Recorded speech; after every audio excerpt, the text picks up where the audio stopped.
மாற்றத்திற்கான புலம்பெயர் இலங்கை தமிழர்கள் என்ற ஒரு கட்டமைப்பின் உருவாக்கம் இப்பொழுது இடம்பெற்றிருக்கிறது. எல்லாருமே கொலை செய்தவ, எல்லாருமே துன்பத்தை அனுபவிச்சவ.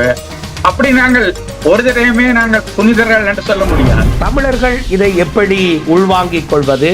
இந்த ஜேவிபியினுடைய என்பிபியாக தேசிய மக்கள் சக்தியாக இந்த மாற்றத்தை இந்த சிங்கள இனவாத பௌத்த இனவாத அரசியல்வாதிகளால் அவர்களுக்குள்ள போட்டப்பட்ட கருத்தை நாங்கள் உடைக்க போறோம் அல்லது அதை மாற்ற போறோம் என்றது மிக முக்கியம். திரு சம்பந்தன் அவர்கள் பாராளுமன்றத்தில் ஒரு நாள் என்னுடைய 2 கைகளை பிடித்துக் கொண்டு சொன்னால், அனுர நான் ஒரு ஸ்ரீலங்கன் என்று சத்தம் போட்டு உலகத்துக்கு சொல்ல விரும்புகிறேன். மக்களுக்கு வழியே இல்லாம அங்க ஈழத்துல இருக்கிற மக்களுக்கு அல்லது இலங்கையில இருக்கிற மக்களுக்கு ஒட்டுமொத்தமான மக்கள் எல்லாருமே பாதிக்கப்பட்டு எல்லாமே இல்லாமல் இருக்கு. அரச யந்திரத்தை வைத்துக் கொண்டே தமிழ் சமூகத்திற்குள் ஒரு ஆக்கபூர்வமான கலந்துரையாடல்கள் கருத்து பரிமாற்றங்களை தடுக்கின்ற சக்திகளும் தமிழ் சமூகத்துக்குள்ள வளர்த்து விடப்பட்டு பொது வேட்பாளரையும் ஒரு மாற்றத்தையும் மக்கள் பங்களிப்பு செலுத்துவது பற்றிய சிந்தனையை எப்படி சொல்லுவீர்கள்? தமிழ் மக்களை தேசமாக உணரப்பட வேண்டும் என்றால் கருத்தியல் ரீதியா நிறைய விஷயம் தமிழ் மக்களுக்குள்ள கலந்துரையாடப்பட வேண்டும். அது உண்மையா நடக்க இல்லை. மாற்றத்துக்காக யார் வருவார்களோ அவர்களை நாங்கள் அதற்கிறோம், அவர்களை கேட்கிறோம், வந்து சேர சொல்லி இதுக்காக ஒரு உந்து சக்தியா இருப்போன்றதான் எங்கிட்ட வேண்டும். அன்பு தமிழ் உறவுகளே, உங்கள் அனைவருக்கும் அன்பான வணக்கம். இன்றைய சந்திப்பரங்கத்தில் நாம் சந்தித்து பேசவிருக்கின்ற விடயம் இலங்கையில் நடைபெறவிருக்கும் ஜனாதிபதி தேர்தல். இந்த ஜனாதிபதி தேர்தலில் தமிழர்களின் பங்கு என்ன என்பது பற்றி வாத விவாதங்கள் இப்பொழுது தொடர்ந்து வருகின்ற சூழலில் 3 விடயங்கள் பேசப்பட்டு வருகின்றன. சிங்கள ஜனாதிபதி அல்லது தென்னிலங்கை ஜனாதிபதி வேட்பாளர்களில் தமிழர்களுக்கான தீர்வு அல்லது தமிழர்களுக்கு சார்பானவர்களாக அல்லது அவர்களுக்கான தீர்வை வழங்க வல்லவரை தேர்ந்தெடுத்து அவருக்கான வாக்குகளை வழங்குவது. இரண்டாவதாக, இப்பொழுது புதிதாக மீளுருவாக்கப்பட்டுள்ள பொது வேட்பாளர். அதைவிட தமிழ் தேசிய மக்கள் முன்னணியினுடைய பிரச்சாரமான பகிஷ்கரிப்பு. இந்த இடத்தில் ஜனாதிபதியை தேர்ந்தெடுப்பது தமிழர்களுக்கு எந்த அளவு முக்கியத்துவம் வாய்ந்தது என்பதையும், மாற்றம் ஒன்றை தென்னிலங்கை அரசியலில் உருவாக்குவதில் தமிழர்கள் பங்கெடுக்கக்கூடிய ஒரு வாய்ப்பு இந்த ஜனாதிபதி தேர்தலில் வெளிவந்திருக்கக்கூடிய சூழலில் தற்பொழுது 3வது அணியாக இதுவரை காலமும் கடந்த 70 சுதந்திரம் பெற்ற நாளில் இருந்து ஆட்சி புரிந்து வந்த பச்சை கட்சி, நீலக்கட்சி, சிவப்பு கட்சி என்று சொல்லக்கூடிய கட்சிகள் செய்யாத விடயங்களை செய்ய வல்லவர்களாக, ஒரு மாற்றத்தை உருவாக்க வல்லவர்களாக, அரசினோடு சேர்ந்த அரசுக்கு எதிராக கிளர்ச்சிகளை செய்த ஜேவிபியினுடைய பின்னணியோடு உருவாக்கப்பட்டுள்ள தேசிய மக்கள் சக்தி என்ற ஒன்றை ஆட்சி பீடம் ஏற்றி ஒரு மாற்றத்தை தமிழர்கள் எதிர்பார்க்கலாம் என்கின்ற வாதத்தோடு மாற்றத்திற்கான புலம்பெயர் இலங்கை தமிழர்கள் என்ற ஒரு கட்டமைப்பின் உருவாக்கம் இப்பொழுது இடம்பெற்றிருக்கிறது. மாற்றத்திற்கான புலம்பெயர் இலங்கை தமிழர்கள் என்கின்ற இந்த கட்டமைப்பை சார்ந்த கனடாவில் இருந்து இதற்கான பிரச்சாரத்தை அல்லது மக்களுக்கு தெளிவூட்டுகின்ற செயல்பாடுகளை இப்பொழுது முன்னெடுத்து வரும் இருவர் எங்களோடு இப்பொழுது இணைந்திருக்கிறார்கள். மதியழகன் லோகநாதன் அவர்களும் மனோரஞ்சன் அவர்களும் எம்மோடு கனடாவில் இருந்து இணைந்திருக்கிறார்கள். இருவருக்கும் வணக்கம். வணக்கம். முதலில் மதியழகன், நீங்கள் சொல்லுங்கள். அதாவது இந்த கட்டமைப்பினுடைய உருவாக்கமும் உங்களுடைய பங்களிப்பு இதில் எப்படி இருக்கிறது என்பதை நீங்கள் முதலில் ஒரு அறிமுகமாக சொல்லுங்களேன். வர்ற எங்கட 2024 தேர்தல் வரலாற்று முக்கியமாக இருக்க போது இலங்கைக்கு எல்லாருமே எதிர்பார்த்து கொண்டிருக்கிற இந்த தேர்தல் அறகலைய போராட்டத்துக்கு பிறகு முக்கியமாக முன்னெடுக்கப்படக்கூடிய நாட்டில் ஒரு மாற்றத்தை கொண்டு வர்ற ஒரு தேர்தலாக அனைவராலும் கணிக்கப்படுகிறது. இலங்கையில் ஒரு மாற்றத்துக்கு வருமா இருந்தால் அது சிங்கள மக்களுக்கு மட்டுமில்லை, தமிழ் மக்களுக்கு மட்டுமில்லை, முஸ்லிம் மக்களுக்கு மட்டும் இல்லை, ஒட்டுமொத்தமான நாட்டுக்கே ஒரு மாற்றத்தை முதலாவது ஏற்படுத்தினால்தான் அதுக்கு அடுத்த நகரத்துக்கும் அதுக்கு அடுத்த கட்ட நடவடிக்கைகளுக்கும் நாங்கள் இதெல்லாம். இந்த வகையில நீங்கள் பாத்தீங்கன்னா தென்னிலங்கையில நடைபெற்ற யுத்தங்களும் ஏவிபியா இருக்கட்டும், அதுக்கு முதல்ல நடந்த கிளர்ச்சியா இருக்கட்டும், தமிழ் கிளர்ச்சியா இருக்கட்டும், இதுண்ட வெளிப்பாடு உங்களுக்கே தெரியும். இப்ப பாத்தீங்கன்னா எல்லாருமே கொலை செய்தவ, எல்லாருமே துன்பத்தை அனுபவிச்சவ. அப்படி நாங்கள் ஒரு தடவையுமே நாங்கள் புனிதர்கள் என்று சொல்ல முடியாது. அந்த புனிதர்களை என்று சொல்ல முடியாத பட்டத்துல எப்படி நாங்கள் முன்னேற வேண்டும், நாடு மாற வேணும். நாடு மாறுறதுக்கு ஏதாவது ஒரு அரசியல் மாற்றம் பெற வேணும். அரசியல் மாற்றம் பெற வேண்டாம், பெரும்பான்மையாக்கெல்லாம் மாற்று. அந்த நேரத்துல முற்போக்காக அட்லீஸ்ட் கொஞ்சமாவது முன்னெடுக்கக்கூடியவர்களுக்கு நாங்கள் அவர்களை நாடி அவர்கள் எப்படி எடுக்க போறார்கள், என்ன மாதிரி எடுக்க போறார்கள், ஏன் எடுக்க போறார்கள் என்றதை நாங்கள் இதண்டோம். மனோரஞ்சன், நீங்கள் சொல்லுங்கள். அதாவது இந்த மாற்றத்திற்கான புலம்பெயர் இலங்கை தமிழர்கள் என்ற கட்டமைப்பினுடைய தேவை இந்த காலகட்டத்தில் ஏன் என்பதை உங்கள் பார்வையிலே சொல்லுங்களேன். இலங்கையினுடைய அரசியலில் அடிநாதமாக தேசிய அரசியல் கொள்கையாக கடந்த 75 வருட கால அரசியல் கொள்கையாக பின்பற்றப்பட்டது அரசாங்கங்களால். சிறுபான்மை இனங்கள் தான் இலங்கை என்ற தேசத்திற்கும் இலங்கை என்ற நாட்டுக்கும் அச்சுறுத்தலானவர்கள். அவர்களால் தான் இந்த நாட்டுக்கு ஆபத்து. இந்த நாட்டில் வரக்கூடிய எந்த விதமான சாதகமான அம்சங்களுக்கும் எதிராக நிற்பவர்கள் சிறுபான்மை மக்கள், அதிலும் குறிப்பாக தமிழர் என்பதுதான் பெரும்பான்மை சிங்கள மக்களிடையே மிக ஆழமாக பதிக்கப்பட்டிருக்கின்ற ஒரு கருத்து. இப்ப கடந்த 2022ஆம் ஆண்டு 500 மில்லியன் மக்கள் தெருவில் இறங்கி ஒரு அறகலை என்ற போராட்டத்தை நடத்தி இலங்கையில் உள்ள அரசியல்வாதிகளை எல்லாம், அரசாங்கத்தை எல்லாம் ஒரு செக்மேட்ல கொண்டு வந்து நிப்பாட்டின பொழுது இலங்கையினுடைய அரசியல்ல மிக மோசமாக பாதிக்கப்பட்ட தமிழர்கள் இந்த மாற்றம் சம்பந்தமாகவும் இந்த போராட்டம் சம்பந்தமாகவும் அறகலைய சம்பந்தமாகவும் எங்கே நிற்கிறார்கள் என்ற ஒரு கேள்வி பெரும்பான்மை சிங்கள மக்கள் மத்தியில் எழுவது நியாயமா? அப்போ இந்த சிங்கள இனவாத பௌத்த இனவாத அரசியல்வாதிகளால் அவர்களுக்குள்ள போட்டப்பட்ட கருத்தை நாங்கள் உடைக்க போறோம் அல்லது அதை மாற்ற போறோம் என்றது மிக முக்கியமான. நீங்கள் குறிப்பிட்ட இந்த அறகலைய போராட்டத்தில் தமிழனுடைய பங்கு பற்றி நீங்கள் ஒரு கேள்வி எழுப்புகிறீர்கள். சிங்கள மக்கள் மத்தியில் அப்படியான ஒரு கேள்வி இருந்ததாக குறிப்பிடுகிறீர்கள்.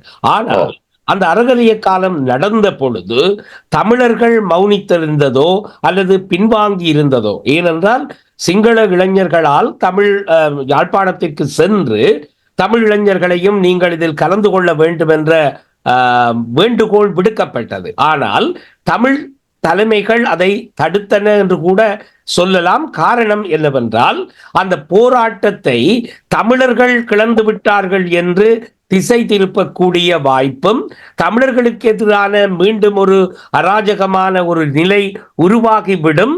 அதனை இலங்கை அரசாங்கம், குறிப்பாக கோத்தபாய ராஜபக்ஷ போன்றவர்கள் அந்த போராட்டத்தினுடைய திசையை மாற்றி தமிழர்கள் மேல் பழியை சுமத்தி தமிழர்களை தாக்குவது போல் அங்கே ஒரு இனவாத விடயத்தை அவர்கள் வெற்றிகரமாக செய்து முடித்து விடுவார்கள் என்பதனால் தான் ஒரு தயக்கம் இருந்தது என்பதுதான் என்னுடைய புரிதல். மனோரஞ்சன், தர்க்கத்துக்கு பார்த்தால் அது சரி மாதிரி இருக்கும். ஆனால் இப்ப அப்படியாக நாங்கள் சொல்வதாக இருந்தால் தமிழர்களுடைய போராட்டத்தை இலங்கை அரசாங்கம் சிங்கள மக்களுக்குள் பிழையாக காட்டி தமிழர்களுடைய கிளர்ச்சி வந்து இலங்கைக்கு எதிரான கிளர்ச்சி, சிங்களவர்களுக்கு எதிரான கிளர்ச்சி என்ற காட்டினதான் அந்த கருத்து. அந்த கருத்தியலையே இவர்கள் பாவிப்பார்கள் என்பதுதான் நீங்கள் சொல்லுவோம். ஆனால் உண்மையாக தமிழ் தலைவர்கள் பல பேர் எப்படி கதைத்தார்கள் என்றால், சிங்களவர்களுக்கு வேணும், எங்களை அடிக்கேக்க இவர்கள் எல்லாம் வர இல்லை, அதே இப்ப இவர்களுக்கு கரண்ட் இல்லை, லைட் இல்லை, பெட்ரோல் இல்லை, கேஸ் இல்லை, பட்டு தளிய. அதுதான் பிரபலமான கருத்தாக இருந்தது. உண்மையிலேயே எங்களுடைய தமிழ் தலைவர்கள் அந்த சந்தர்ப்பத்தை பாவித்து தமிழ் மக்களுடைய போராட்டம் என்பது நியாயமான போராட்டம், அதில் தவறுகள் அது வேற, அது எப்படி வழி நடத்தப்பட்டது, எப்படி போய் முடிந்தது, உள்முரண்பாடுகள், ஆளையால் வெட்டுனது குத்துனது எல்லாம் வேறு. ஆனால் ஒரு மிகவும் நியாயமான சர்வதேச ரீதியாக உலகம் அங்கீகரித்த ஒரு போராட்டம். அது ஒரு இயக்கத்தை, அந்த போராட்டத்தை அங்கீகரித்தா ஒரு சிறுபான்மையான மக்களுக்கு மொழி ரீதியாக, கலாச்சார ரீதியாக, அரசியல் ரீதியாக ஒடுக்குமுறை அதை கோருகின்ற பொழுது வன்முறை கட்டவிழ்த்து விடப்பட்டது என்பது உலகம் அறிந்த உண்மை. அந்த போராட்டத்தை நியாயப்படுத்த வேண்டிய கடப்பாடு இந்த கட்சிகளுக்கு இருந்தது. அதற்கு சரியான சந்தர்ப்பமாக அறகலையை பாவித்திருக்க வேண்டும். சரி, அது கடந்து விட்டு இருந்தாலும் இன்றைக்கு இந்த அறகலையத்தினுடைய தாக்கம் வந்து இலங்கையில் அரசியல் கலாச்சாரத்தில் ஒரு மாற்றம் வரும், ஒரு பண்பாட்டில் மாற்றம் வரும். அதாவது இனவாதம் மதவாதம் என்பது நீக்கப்படும். இதுதான் முதலாவது. இலங்கை ஒரு பல்லின பல்மத பல்கலாச்சார நாடு, உலகில் இருக்கின்ற மிக பிரதான 4 மதங்களும் இருக்கின்ற ஒரு நாடு என்றது இலங்கையினுடைய கான்ஸ்டிடியூஷனுக்குள்ளால நிறுவப்பட வேண்டும். அதை இலங்கை மக்கள் கல்வி ரீதியாக, ஊடக ரீதியாக, அறிவு ரீதியாக, கலாச்சார ரீதியாக புரிந்து கொண்டு ஏற்றுக்கொள்ளப்படும். அதுதான் இலங்கையினுடைய அரசியல் பண்பாட்டு மாற்றம். அந்த மாற்றத்தை கொண்டு வருகின்ற பணியில் 72-73 விதமான சிங்கள மக்கள் பயணிக்கின்ற பொழுது அவர்களோடு கைகோர்க்க வேண்டிய ஒரு கடப்பாடு இருக்கு. அந்த அடிப்படையிலே தான் இந்த நாங்களும் மாற்றத்தை நோக்கித்தான், அதை வேண்டித்தான் நாங்களும் நிற்கிறோம் என்று தமிழ் மக்களிடமிருந்து அந்த குரல் போக வேண்டும். அது சொல்லப்படும். அதுதான் முதலாவது. அதிலிருந்து ஒதுங்கி நின்று நீங்கள் மாற்றத்தை செய்யுங்கள், அதுக்கு பிறகு நாங்கள் பார்த்து வாரோம் என்று சொல்லுவது அது ஒரு இந்த யுகத்துக்கு, இந்த மனித நாகரிக யுகத்திற்கு சரி வராது. என்றால் நாங்கள் குளோபல் சிட்டிசனாக மாறிக்கொண்டிருக்கிறோம். ஆகவே நாங்கள் இலங்கை என்ற சின்ன நாட்டில் ஒரு பரந்த ஒரு சர்வதேச உலகமயமாதலுக்குள்ள உள்ள மனிதர்களாக இருக்கின்ற பொழுது நாங்கள் பறந்து பார்க்க வேணும், பறந்து கைகோக்க வேண்டும். அந்த அடிப்படையிலே தான் வி டு சேஞ்ச் என்பது நாங்களும் இந்த மாற்றத்துக்காகன்ற செய்தியை பெரும்பான்மை சிங்கள மக்களுக்கு கொண்டு போக வேண்டுமே ஒழிய நாங்கள் ஒரு காலமும் இலங்கையினுடைய பொருளாதாரம், இலங்கையினுடைய இறைமை, இலங்கையினுடைய பாதுகாப்பு இதற்கெல்லாம் எதிரான மக்கள் அல்ல நாங்கள் சொல்லுவது தமிழர்களுடைய கடமையும் உரிமையுமாக இருக்கிறது. அதான் நான் முதலாவது போய் நீங்கள் குறிப்பிடுகின்ற இந்த என்பிபி ஜேவிபி என்ற இயக்கத்தின் மீது இப்பொழுது தமிழர்களுக்கு இருக்கின்ற பார்வை, கடந்த காலங்களை குறிப்பிட்டு குறிப்பாக வடக்கு கிழக்கு பிரிபடுவதற்கு முனைப்பாக செயல்பட்டவர்கள் ஜேவிபி என்ற ஒரு குற்றச்சாட்டை தமிழர் தரப்பு முன்வைக்கிறார்கள்.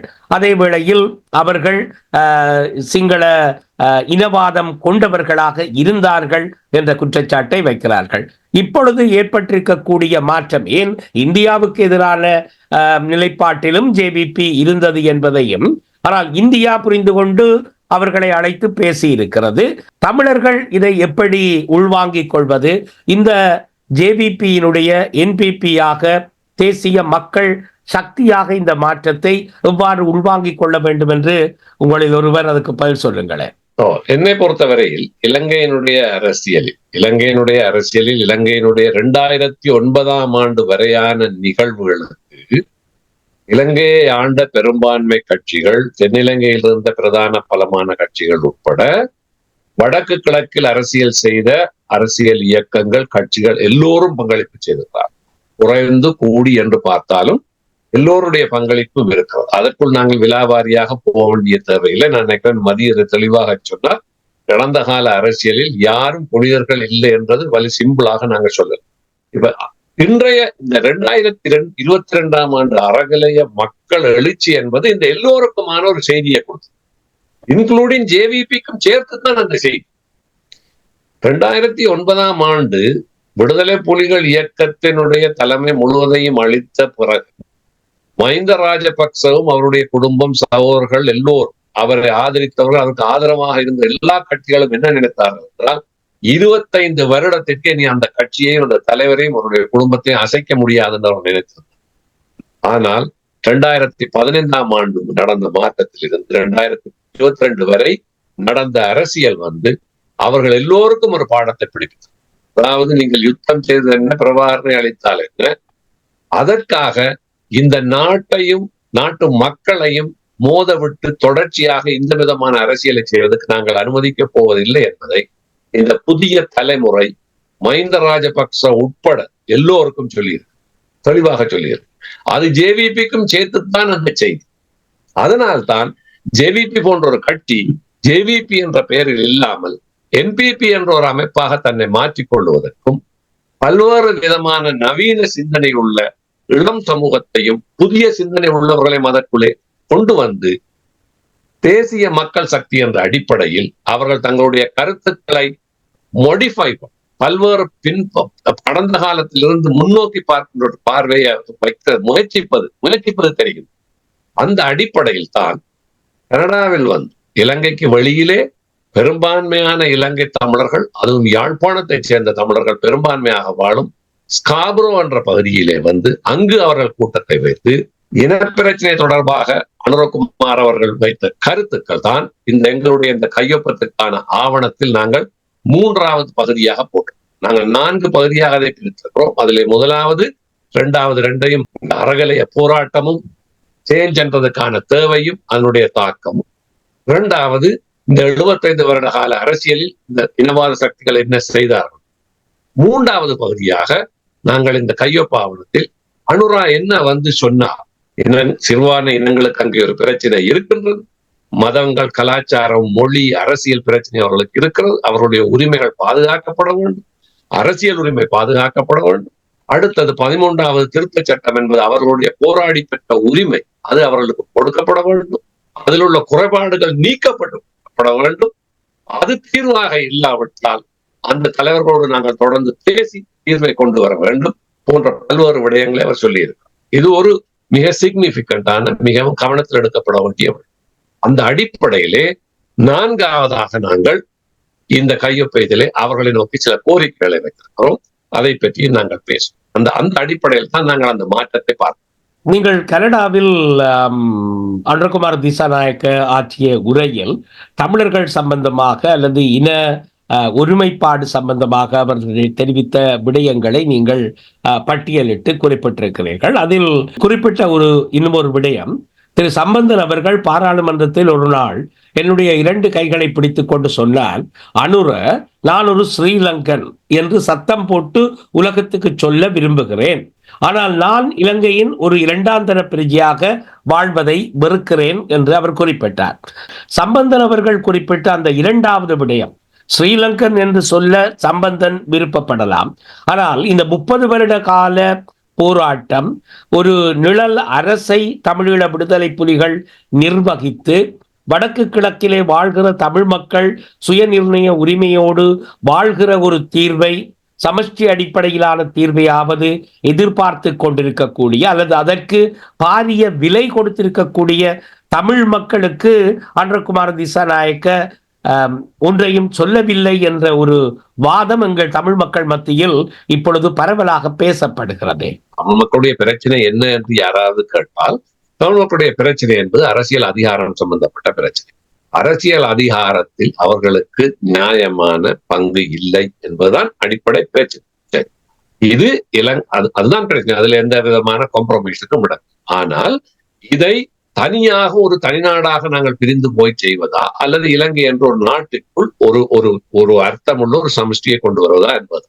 இப்ப இது 50களில் ஆரம்பித்து 2009 முடிவதற்கிடையில் நாங்கள் பல்வேறு ஏற்ற இறக்கங்களை பார்த்து இறுதியில் இன்றைக்கு கையிலே எதுவும் இல்லாமல் அந்த வந்த 50 வருட அரசியல் இடைக்குள்ள ஒரு இடத்துல கிடைத்த மாகாண சபை ஒன்றுதான் கான்ஸ்டிடியூஷனுக்குள்ள இருக்கிறது. அதாவது யாருமே எந்த ஒரு சிரமமும் இல்லாமல் நடைமுறைப்படுத்தக்கூடிய ஒரு விஷயமாக இருக்கு.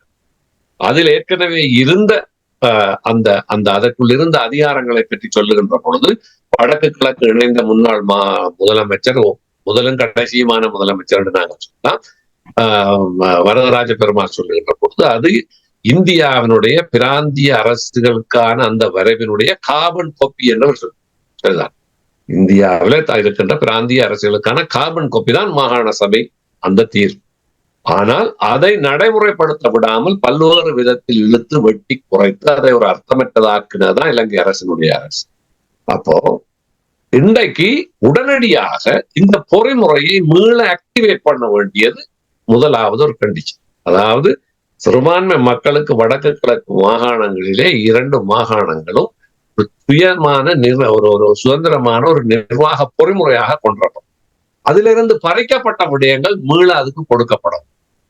சரி, அது தீர்க்க இல்லை என்றால் அந்த தமிழ் தலைவர்களோடு நாங்கள் பேசலாம். இந்த 3 விஷயத்தை அனுரா கனடால டொரண்டோல வச்சு சொல்லி இருக்கிறார்.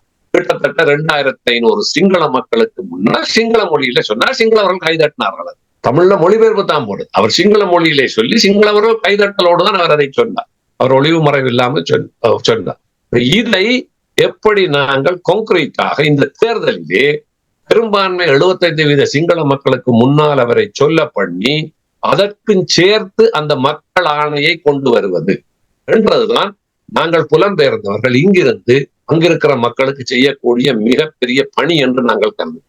ஏனென்றால் அந்த மக்கள் ஒன்றும் இல்லாமல் கைவிடப்பட்ட நிலையிலே இருக்கு. நாங்கள் 50களில் இருந்ததை விட பின்னோக்கிய நிலையிலே நாங்கள் இருக்கோம். ஆகவே இந்த மாகாண சபை பொறிமுறையை நடைமுறைப்படுத்த வேண்டும்.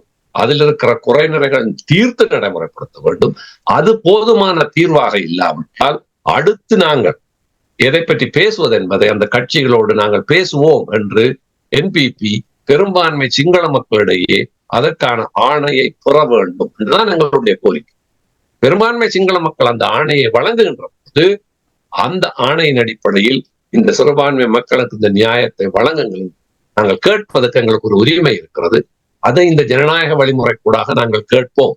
அதற்காகத்தான் இந்த கையெழுத்து வேட்டையும் நாங்கள் இந்த பரப்புரையையும் செய்கின்றோம். நீங்கள் இப்பொழுது இந்த சேஞ்ச் V2 for சேஞ்ச் இலங்கை தமிழர்கள் புலம்பெயர்ந்த இலங்கை தமிழர்களினுடைய வேண்டுகோளாக முன்வைக்கிற அந்த வேண்டுகோளை ஒரு முறை படியுங்களேன். முதலாவது, கடந்த காலத்தை போலல்லாது நாட்டில் சகல மக்களும் தத்தமது உரிமைகள் உறுதிப்படுத்தப்பட்டு சமத்துவமாகவும் தத்தமது பிரதேசங்களில் அச்சமின்றியும் சுதந்திரமாகவும் வாழ முடியும் என்ற நம்பிக்கை மேலோங்குவதற்கு தேசிய மக்கள் சக்தி எவ்வாறான கொள்கைகளை பின்பற்ற போகின்றது என்பதை சகல இன மக்களிடம் பகிரங்கமாக முன்வைக்க வேண்டும். முதலாவது எங்கட கோரிக்கை. அந்த கோரிக்கையில் நீங்கள் முன்வைத்திருக்கிற விடயங்களைத்தான் பொதுவாக சிங்கள தேசிய அரசியலில் உள்ளவர்கள் தேர்தல்கள் வருகிற பொழுது சமாதானமாக எல்லாரும் ஒற்றுமையாக ஒரே குடையின் கீழ் வாழ வேண்டும் என்பதைத்தான் மஹிந்த ராஜபக்ஷ கூட தேர்தல் பிரச்சாரங்களில் தமிழில் கூட பேசுவார். நாங்கள் ஒற்றுமையா இருக்க வேண்டும் என்று சொல்லுவார். ஏன் நீங்கள் அந்த தெளிவாக அந்த அதிகாரத்தோடு தம்மை தாமே நிர்வகிக்கக்கூடிய ஒரு செட்டப்பை இந்த முதலாவது பகுதியில் கேட்கவில்லை? கேட்கலாமே என்று கேட்கிறேன். இரண்டாவது இதோடு நினைச்சு பார்க்கலாம் நினைக்கிறேன். இரண்டாவது, இனவாத, மதவாத, இன மோதல், இன ஒடுக்குமுறை அரசியலை நீக்குவதற்கும் அதனால் ஏற்பட்டுள்ள பாதிப்புகளை நிவர்த்தி செய்வதற்கும் நீங்கள் முன்வைக்கும் தீர்வும் நடைமுறையும் என்ன என்பதையும் வெளிப்படையாக மக்கள் முன்வைக்க வேண்டும். இது நாங்கள் பொதுமக்களாக ஒரு கட்சி டிபேட் பண்றது அல்ல, இன்னொரு கட்சியோட அரசாங்கம். பொதுமக்கள், சாதாரண சிவில் மக்கள் ஒரு மாற்றத்தை கொண்டு வந்த அரசியல் சக்தியிட்ட கேட்கின்ற ஒரு கேள்வியாகத்தான் நாங்கள் இதை வைக்கிறோம். அவர்களுக்கு பொறுப்பு இருக்கு. அவர்கள் ஆட்சியை பிறக்க போறார்கள் என்றால், ஒரு இலங்கையில ஒரு சமத்துவமான ஆட்சியை, எல்லா இனங்களும் பாருங்க ஆட்சியை அவர் கொண்டு வர போகிறார்கள் என்றால் அது அவர்களுடைய பணி.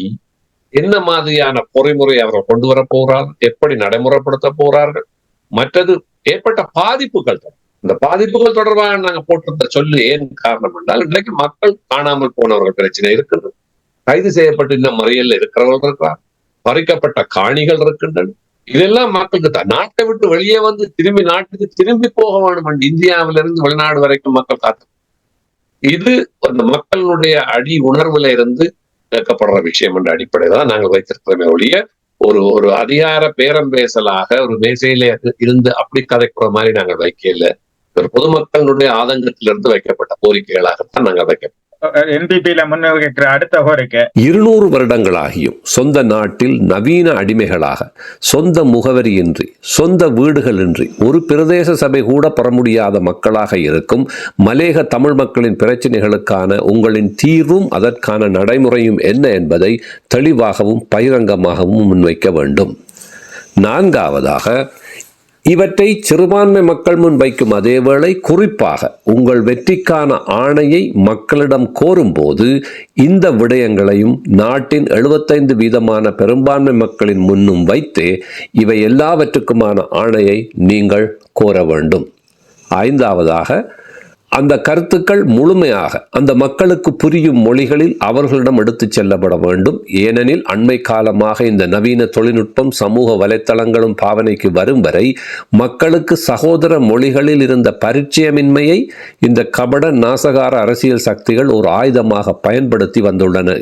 அது இன்றும் தொடரவே செய்கின்றது. எனவே தேசிய மக்கள் சக்தி தமது கொள்கைகள், கருத்துக்கள், நிலைப்பாடுகள் அனைத்தையும் முழுமையாகவும் தெளிவாகவும் எத்தகைய மயக்கங்களுமற்ற விதத்தில் தமிழ், சிங்களம், ஆங்கிலம் ஆகிய 3 மொழிகளிலும் மக்களை சென்றடைகின்றன என்பதை இட்டு பிரக்ஞைபூர்வமாக செயல்படுத்தப்படுவதை உறுதிப்படுத்த வேண்டும். நீங்கள் கேட்பதை போல் பகிரங்கமாக இவற்றை நான் செய்வேன் அல்லது இவற்றை நான் வழங்குவேன் என்று குறிப்பிடக்கூடிய நிலை இருக்கிறதா இப்பொழுது? இலங்கையினுடைய அரசியலில் இந்த அரசியல்வாதிகளிட்ட கேள்வி கேட்கின்ற அதே நேரத்தில் சிறுபான்மை மக்களாக தமிழ், முஸ்லிம், மலேக மக்கள் பெரும்பான்மை மக்களுடைய அரசியல் ஆன்மாவை கேள்விக்குட்படுத்த வேண்டும் என்பது என்னுடைய பார்வை. ஏனென்றால் இந்த இனவாத அரசியல்வாதிகளை எல்லாம் பதவிக்கு கொண்டு வந்தவர்கள் வாக்களின் பெரும்பான்மை சிங்கள மக்கள் தான். எங்களுடைய வாக்களும் அப்போது அங்கங்கு போயிருக்கலாம். ஆனால் குறிப்பாக 52 ஸ்ரீலங்கா சுதந்திர கட்சியும் ஐக்கிய தேசிய கட்சியும் பிரிந்ததில் இருந்து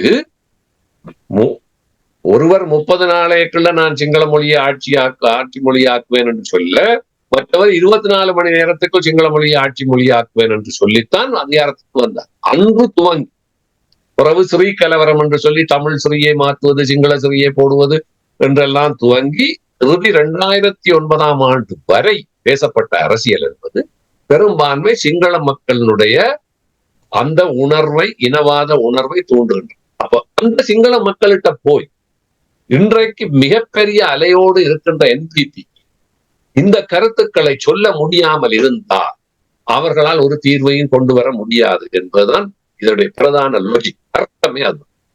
அப்போ இன்றைக்கு மிகப்பெரிய அலை அலையாக தங்களை நோக்கி மக்கள் வருகிறார்கள் என்று சொல்லுகின்ற என்பிபியிடம் நாங்கள் என்ன செய்ய வேண்டும் என்றால், நீங்கள் இந்த சொல்லுகின்ற விடயங்களை அங்கே கொண்டு போய் அந்த சிங்கள மக்களின் முன் சொல்லி அதோடு சேர்த்து நீங்கள் வெற்றி பெறுங்கள் என்று சொல்லுவதுதான் எங்களுடைய கடன்.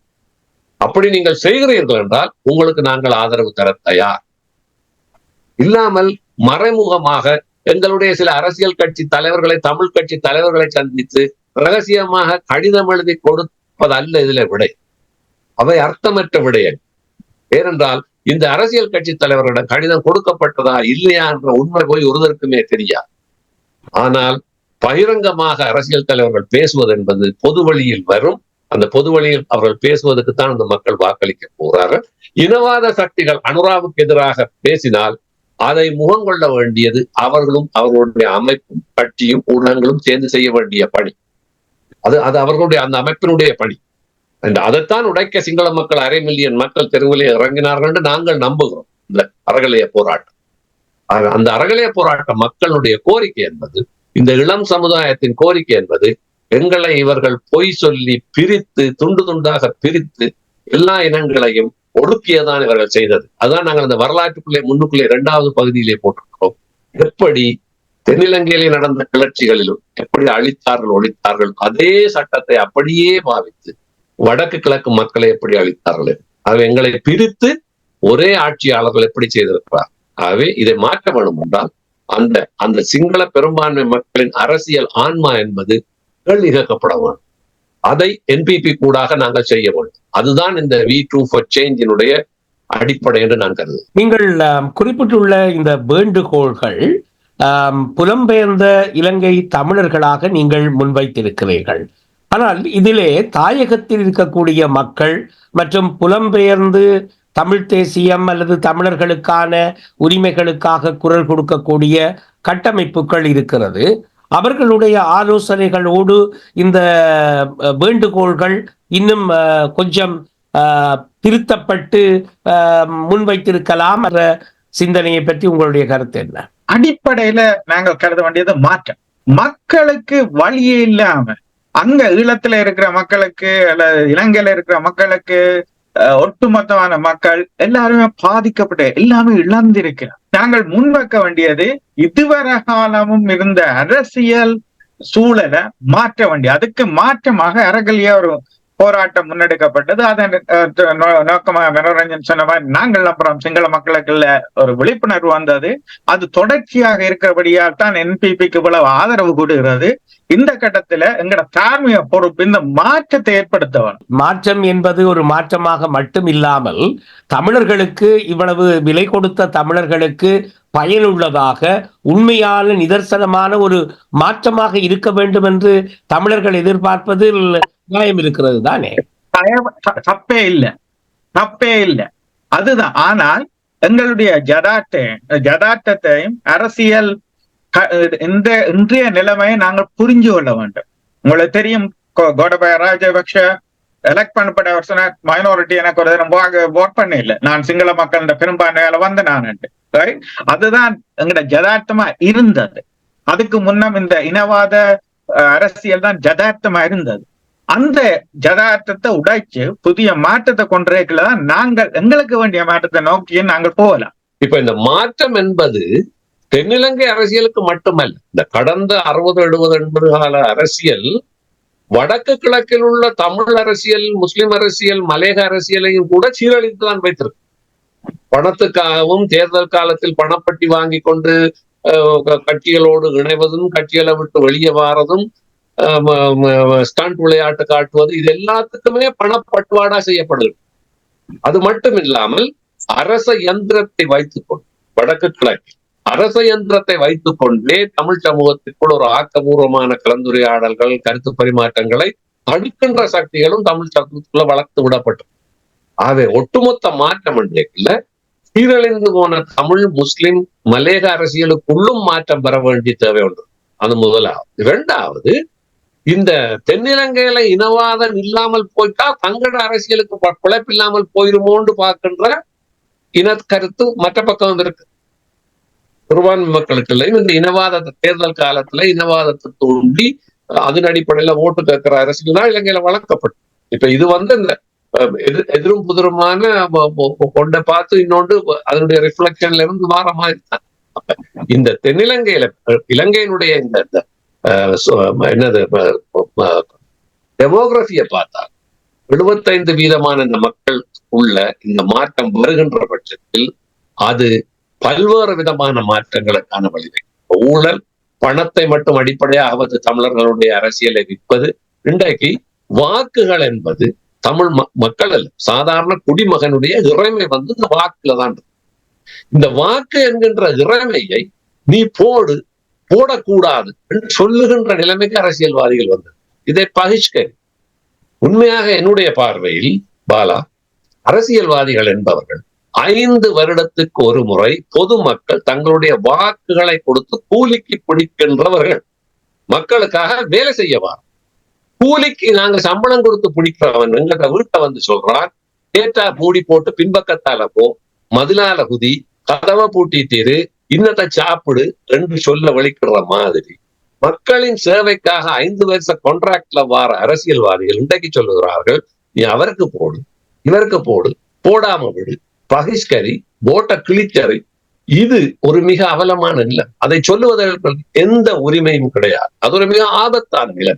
ஆகவே மக்களுக்கிடையில் மக்கள் சுதந்திரமாக சிந்தித்து தங்கள் வாக்குகள் என்னும் இறைமையை கொடுக்கின்ற காலத்தில் ஒரு புதிய யுகத்தில் நாங்கள் இருக்கிறோம். இந்த இடத்திலே நடந்து முடிந்த இந்திய தேர்தலை நான் ஒரு உதாரணமாக சொல்லுகின்றேன் பாலா. மோடி இந்த 2 முறை ஆண்டு ஒரு செக்மேட்டை இந்திய மக்கள் வைத்திருக்கிறார்கள். ஒரு செக்மேட்டை வைத்த இந்தியா ஒரு பல்லின, பல்மத, ஒரு செக்யூலர் நாடு என்கின்ற அந்த கான்ஸ்டிடியூஷன்ல கை வைக்கிறதுக்கு உங்களுக்கு எந்த உரிமையும் கிடையாது என்ற செய்தியை நடந்து முடிந்த இந்திய தேர்தலில் அந்த பொதுமக்கள் வைத்திருக்கிறார். இது ராகுல் காந்திக்கு கிடைத்த வெற்றி அல்ல. உண்மையா ராகுல் காந்திக்கான பாப்புலாரிட்டி கூடியிருக்கு குறைஞ்சிருக்க நல்ல விஷயம். இந்திய மக்கள் நாடளாவிய ரீதியில் மிகப்பெரிய ஒரு செய்தியை கொடுத்திருக்கிறார்கள் உலகத்துக்கு. இந்த வாக்குரிமை என்ற இறைமையை யாரும் கை வைக்க முடியாது. இந்தியா ஒரு பல்லின பல்மத நாடு. இந்தியாவில் அந்த இனவாத மதவாத அரசியல் ஓங்குமாக இருந்தால் அது இலங்கை மாதிரி ஒரு நாட்டுல இன்று அழிந்து கொண்டிருக்கின்ற மதவாத இனவாத இனவரை அரசியலுக்கு ஒரு உந்து சக்தியாகத்தான் இருந்தது. அந்த இந்தியாவில் வைக்கப்பட்ட அந்த செக்மேட் என்பதனுடைய தொடர்ச்சி 2024 ஆண்டு தேர்தலில் சிங்கள பௌத்த மதவாத இனவாத அரசியலுக்கு எதிராக இலங்கையில் வைக்கப்பட வேண்டும். அதில் பெரும்பான்மை சிங்கள மக்களோடு இந்த சிறுபான்மை மக்களும் கைகோர்க்க வேண்டியது தவிர்க்க முடியாத வரலாற்று கடமை. அதற்காகத்தான் நாங்கள் இதை செய்யும். இப்பொழுது நீங்கள் புலம்பெயர்ந்த தமிழர்களாக முன்னெடுத்திருக்கிற முன்னெடுப்பு அந்த 3இல் ஒன்றாக சம்பந்தன் அவர்கள் முன்மொழிவது போன்ற ஒன்றாக இருக்கிறது. இதை எப்படி மக்கள் மத்தியில் எடுத்து செல்ல போகிறீர்கள்? இப்பொழுது நீங்கள் இதற்கான ஒரு கையெழுத்து வேட்டையை change.org என்கின்ற இணையதளத்தின் ஊடாக செய்கிறீர்கள். அது பாரிய அளவு கடந்த 30ஆம் தேதி ஆரம்பித்த அந்த செயல்பாடு பாரிய அளவு மக்களை சென்றடையவில்லை.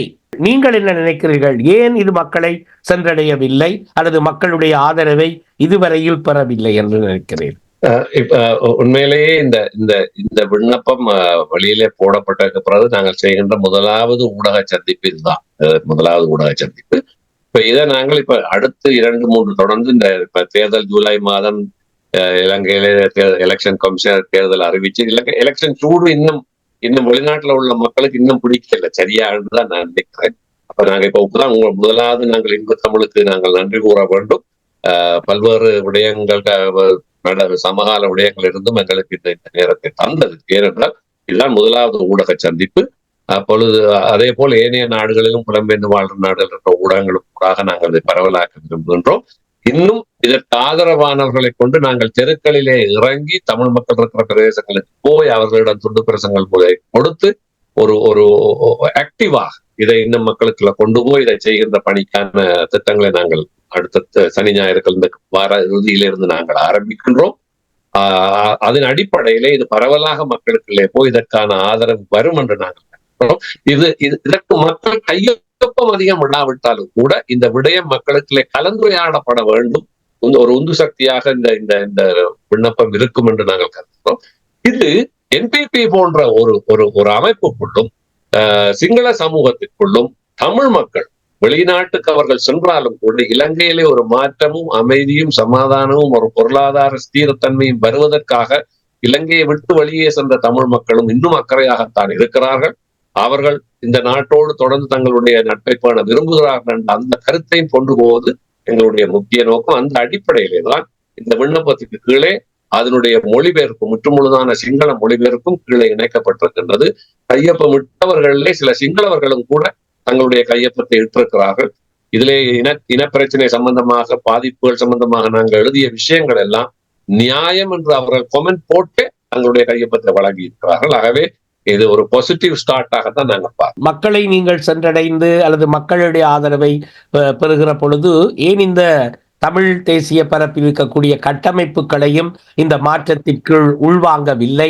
வாங்குவதில் என்ன சிக்கல்கள் இருக்கிறது என்று சொல்ல முடியும் என்றால் சொல்லுங்களேன். ஒரு தரையும் நாங்கள் நிராகரிக்க இல்லை. ஒரு தரையும் நாங்கள் எல்லாரையும் இந்த கட்டத்துக்குள்ள இப்படியான ஒரு அமைப்புக்குள்ள அதுக்கு அதை புரிஞ்சு கொண்டு வர்றார்கள். யாரும் எவரும் பார்ட்டிசிபேட் பண்ணலாம், வரலாம். அதுக்கு முதல் தடவையாக நாங்கள் சில நண்பர்கள் கூடி அனுராகவன் டொரண்டோ பேச்சிற்கு பிறகு அவருடைய கருத்தில் கொண்டு நாங்கள் தொடங்கினாங்க. ஆனால் உங்களுக்கு தெரியும், கடந்த காலங்கள்ல இருந்த நிலவரங்கள், இருந்த சூழல், வெளிநாட்டிலும் சரி உள்நாட்டிலும் சரி, இந்த எங்களுடைய பழைய அரசியல் முறையே, பழைய என்று சொல்ல வேண்டாம், தொடர்ச்சியான அரசியல் முறையே இருந்தது. இந்த முறைதான் ஒரு சிறு மாற்றம் ஏற்பட்டிருக்கிறது. இது மாற்றம் என்றது ஒரு டிஃபிகல்ட் கான்செப்ட், ரைட்? மாற்றம் என்றது இலகுவா வர முடியாது. இப்ப நாங்கள் முதலாவதாக இப்ப ஸ்டார்ட் பண்ணி இருக்கிறோம். மனோரஞ்சன் சொன்ன மாதிரி இப்பதான் நாங்கள் சேஞ்ச் ஓக்கால போடுனாங்க. நாங்கள் இங்க இருக்கிறபடியா எங்களுக்கு சேஞ்ச் ஓக் தெரியும். ஊர்ல என்ன நாங்க ரோனியோல முந்தி அடிச்சுனாங்க, பிரிண்ட் பண்ணி கொடுத்திருப்போம் இதுகள். இப்ப இந்த சேஞ்ச் இதுக்கு போயக்கல, நீங்க சொன்ன மாதிரி நடைமுறை சிக்கல்கள் இருக்குது. முதலாவது யோசிச்சது இப்படி ஒன்று போடல, வெளிநாட்டுகளில் இதுல ஆர்வமானவர்கள், புரிந்து கொண்டவர்கள் கலந்து கொள்வார்கள். அடுத்தடுத்த கட்டம் முழுமையாக அவர்களை இணைக்க மட்டுமல்லாம இலங்கையில எங்களை தெரிந்தவர்கள், இதை பற்றிய புரிந்தவர்கள், இதையே பார்த்து கொண்டிருக்கிறார்கள். மாற்றத்துக்காக யார் வருவார்களோ அவர்களை நாங்கள் ஆதரிக்கிறோம், அவர்களை கேட்கிறோம், வந்து சேர சொல்லி இதுக்காக ஒரு உந்து சக்தியா இருப்போன்றதான் எங்கிட்ட வேண்டும்.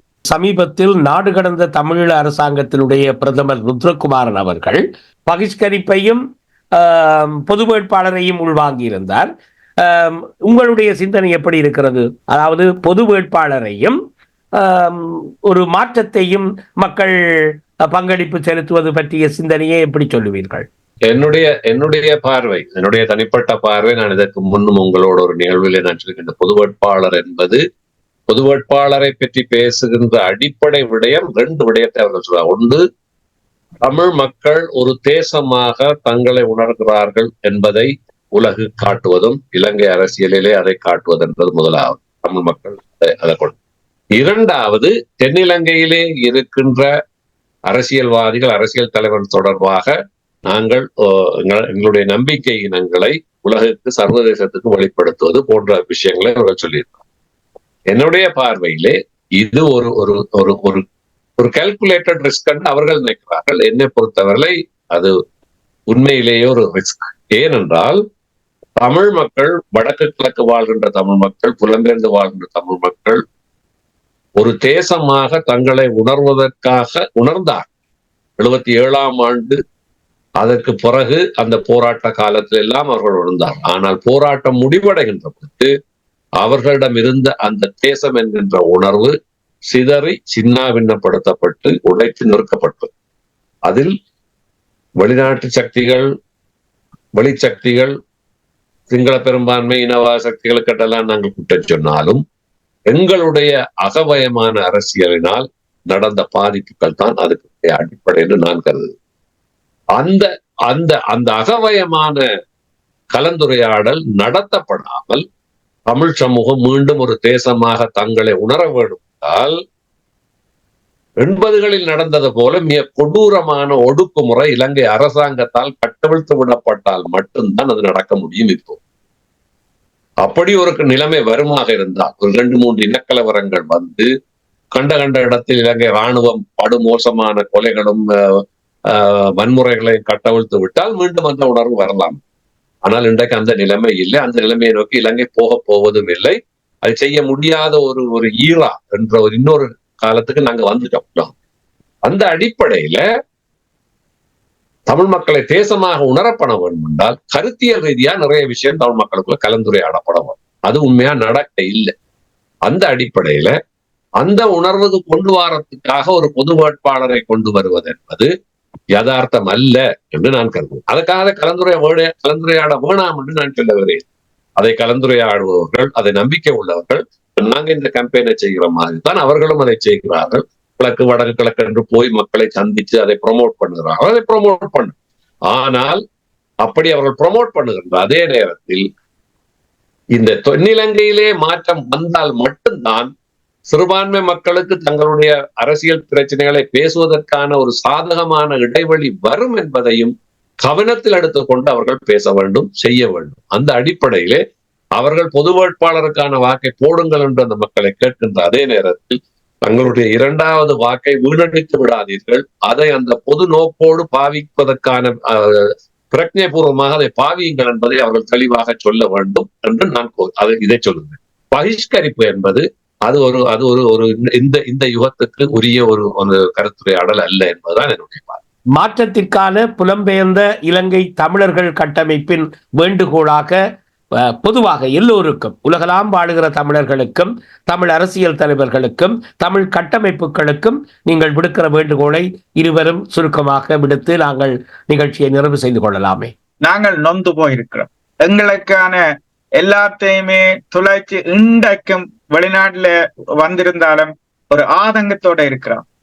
எல்லாத்தையும் துளைச்சு ஆனா ஏதாம் வளம போல இருக்கிற மாதிரி இருக்கிறோம். இந்த அடிப்படையில எங்களுக்கான ஒரு தீர்வு, எங்களுக்கான இழப்புகளும் வலிகளுக்குமான ஒரு நோக்கத்தை நோக்கி அதை தீர்வு பெறுவதுன்றதை யதார்த்தமா நாங்கள் சிந்திக்கிறோம். அந்த யதார்த்தத்தின் அடிப்படையில் நாங்கள் பார்க்கிற எங்களுடைய பார்வையில் தென்னிலங்கை அரசியல்ல முற்றுமுழுதா ஒரு மாற்றம் பெறவன். அந்த மாற்றத்துக்கான ஒரு உந்து சக்தியாக அறகாலைய போராட்டத்தில இருந்து நாங்கள் பார்க்கிறது என்பிபியா இருக்கலாம்.